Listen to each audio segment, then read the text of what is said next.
कुरुक्षेत्र की भूमि उस दिन रक्त से लाल थी। सैकड़ों रथ टूटे पड़े थे। घोड़ों की हिनहिनाहट और सैनिकों की कराहट चारों दिशाओं में गूंज रही थी। सूर्य अस्ताचल की ओर झुक रहा था और उसकी लालिमा मानो रणभूमि के रक्त में मिल रही हो। पांडव और कौरव दोनों ही पक्ष थके हुए थे, पर युद्ध की ज्वाला अभी शांत नहीं हुई थी। भीष्म पितामह पहले ही सरसैया पर लेटे थे और अब कौरवों की आशा केवल द्रोणाचार्य पर टिकी थी। उस रात जब युद्ध कुछ देर के लिए थमा, द्रोणाचार्य अपने शिविर के कक्ष में बैठे थे। उनकी आंखें बंद थी, पर मन शांत नहीं था। उनके हृदय में वर्षों की स्मृतियां उमड़ रही थी। अर्जुन का कौशल, अश्वत्थामा का मोह और कर्ण का अस्वीकार। उन्हें याद था वह दिन जब कर्ण शिक्षा लेने उनके पास आया था। तब उन्होंने कहा था, सूत पुत्र को मैं शिक्षा नहीं दे सकता। यह वाक्य बोल तो दिया, पर उसके बाद से यह शब्द उनके हृदय में बोझ बनकर रह गए। आज जब मृत्यु समीप थी, वे जानते थे कि यह बोझ उतारे बिना उनकी आत्मा को शांति नहीं मिलेगी। द्रोण ने अपने सेवक को बुलाकर आदेश दिया, जाओ कर्ण को बुलाओ, मुझे उससे बातें करनी है। सेवक ने आश्चर्य से देखा, गुरुदेव, कर्ण तो भी रणभूमि से लौटा है, थका हुआ होगा। द्रोण ने गंभीर स्वर में कहा, यह वार्ता केवल उसी से करनी है। यह उसके जीवन और इतिहास दोनों से जुड़ी है। उसे शीघ्र लाओ। थोड़ी ही देर में कर्ण शिविर के द्वार पर पहुंचा।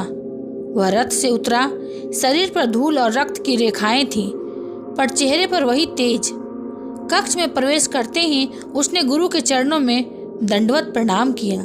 गुरुदेव, आदेश दीजिए, इस घड़ी आपने मुझे क्यों स्मरण किया? द्रोणाचार्य ने अपनी थकी हुई आंखों से कर्ण की ओर देखा। कुछ क्षण तक मौन छाया रहा।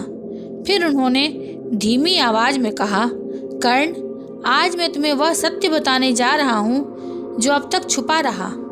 यह रहस्य जानकर तुम्हारा हृदय विचलित होगा, पर इसे सुनना आवश्यक है। कर्ण ने आश्चर्य से पूछा, गुरुदेव, मेरे लिए कौन सा रहस्य? मेरे जीवन में तो केवल अपमान और संघर्ष ही रहा है। अब और क्या शेष है जानने को?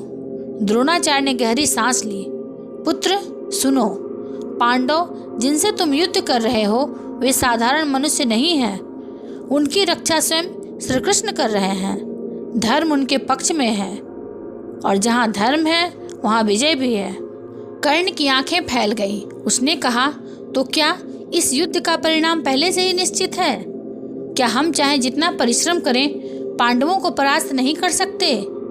द्रोणाचार्य ने गंभीर स्वर में कहा, हाँ कर्ण, यही सत्य है। भीष्म पितामह ने भी मुझे चेताया था, आचार्य, पांडवों को कोई नहीं हरा सकता, क्योंकि उनकी रक्षा स्वयं नारायण कर रहे हैं। और कर्ण, तुम्हारे भीतर जो आंतरिक द्वंद्व है, तुम्हारा मन जानता है कि यह युद्ध अधर्म के लिए है, पर तुम्हारी निष्ठा तुम्हें दुर्योधन से बांध कर रखती है। यही द्वंद्व अंततः उसकी हार का कारण बनेगा। कर्ण यह सुनकर स्तब्ध रह गया। कुछ क्षण तक वह मौन रहा, मानो उसकी सांसें थम गई हो। फिर उसने धीरे से कहा, गुरुदेव, यदि पांडव अजेय हैं तो मेरा परिश्रम, मेरा शौर्य, मेरे व्रत सब व्यर्थ हो जाएंगे। परंतु मैं दुर्योधन का साथ नहीं छोड़ सकता। उसने मुझे सम्मान दिया है, वह मेरा मित्र है। मैं अपने प्राण देकर भी उसकी रक्षा करूंगा। द्रोणाचार्य ने उसकी पीठ पर हाथ रखा और कहा, यही तुम्हारी महानता है कर्ण, और यही तुम्हारी नियति। पर याद रखना, धर्म का मार्ग कठिन है और अधर्म का अंत निश्चित। उस रात कर्ण द्रोणाचार्य के शिविर के बाहर निकला तो आकाश में चांद धुंधला दिखाई दे रहा था। कर्ण की आंखों में द्वंद्व की ज्वाला थी। गुरुदेव ने जो कहा था वह उसके हृदय में गूंज रहा था। पांडवों की रक्षा स्वयं श्री कृष्ण कर रहे हैं। कर्ण जानता था कि यह सत्य है, पर फिर भी उसका संकल्प अडिग था। मैं दुर्योधन का साथ कभी नहीं छोड़ूंगा। द्रोणाचार्य के शब्द कर्ण के कानों में गूंजते रहे।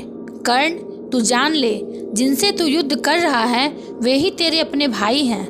वे पांडव तेरे शत्रु नहीं, तेरे रक्त हैं। तेरा सत्य है और उनकी रक्षा स्वयं श्री कृष्ण कर रहे हैं। उनको कोई नष्ट नहीं कर सकता। यह वाक्य सुनते ही कर्ण का हृदय मानो चीर दिया गया। वह पल भर के लिए जड़ हो गया। उसने गुरु की ओर देखा। उसकी आंखों में पीड़ा और असमंजस दोनों थे। गुरुदेव, आप कह रहे हैं कि पांडव मेरे भाई? क्या यह संभव है? द्रोणाचार्य ने गहरी सांस ली। हाँ कर्ण, यह सत्य है। जिस दिन तू जन्मा था उसी दिन तेरा जीवन रहस्य में बंध गया। तुझे माता कुंती ने त्याग दिया, अधिरथ और राधा ने तुझे अपनाया, पर तेरे जन्म का बीज पांडवों का ही रक्त है। तू सूर्य पुत्र है और कुंती तेरी जननी है। कर्ण की आंखों से आंसू छलक पड़े। उसके मन में बचपन के हर क्षण की स्मृतियां कौंधने लगी। गांव के बच्चे जब उसे सूत पुत्र कहकर चिढ़ाते थे, धनुर्विद्या सीखने का उसका संघर्ष, गुरु परशुराम का श्राप, कृपाचार्य और द्रोणाचार्य से अस्वीकार, यह सब क्या केवल इसलिए हुआ क्योंकि वह सत्य से वंचित था? कर्ण फूट पड़ा। गुरुदेव, अगर यह सत्य था तो मुझसे छिपाया क्यों गया? मुझे हीन भावना, तिरस्कार और अपमान के दलदल में क्यों धकेला गया? अगर मैं पांडव था तो क्या मेरा हक नहीं था हस्तिनापुर पर? क्या मेरा हक नहीं था माँ के आंचल पर? द्रोणाचार्य की आंखें नम हो गई। उन्होंने कहा, कर्ण, यही विधि का विधान है।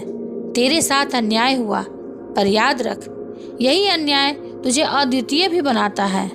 यदि तू पांडवों में पला होता तो शायद इतना तप, इतना त्याग, इतना पराक्रम न करता। तेरी पीड़ा ही तेरी शक्ति है। कर्ण मौन हो गया। उसके भीतर जैसे तूफान उठ रहे थे। गुरु की बातें उसके मन में द्वंद्व भर रही थीं। कर्ण बाहर आकाश की ओर देखने लगा। रात गहरी हो चली थी।